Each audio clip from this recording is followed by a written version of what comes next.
There's been more revelations about an Anzac Day terror plot planned within our borders. UK police have arrested a 14-year-old boy linked to the weekend raids.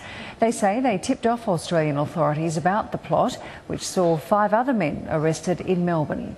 These men have reportedly been linked to a senior ISIS recruiter. The Anzac Day terror plot takes another shocking turn.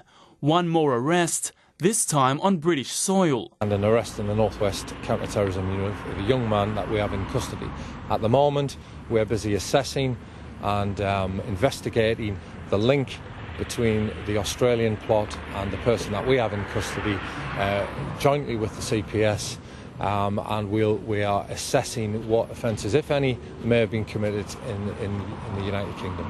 The 14-year-old Blackburn boy was a known associate of one of the men arrested during Saturday's raids in Melbourne.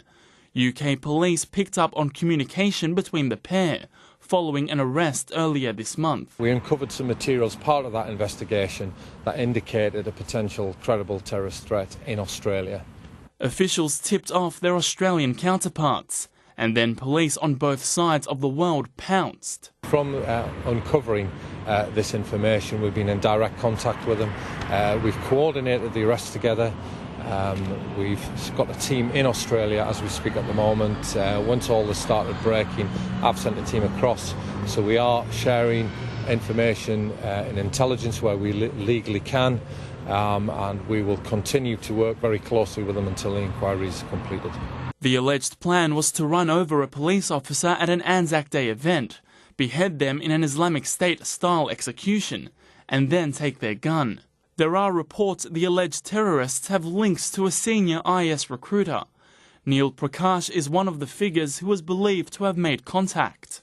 Countering their messaging is a real challenge for us. We don't have the answer yet. I don't think any other law enforcement agency does either. We're not restricting ourselves to the dawn service nor just to Melbourne and the Anzac Day events on that day. 2 men remain in custody in Melbourne.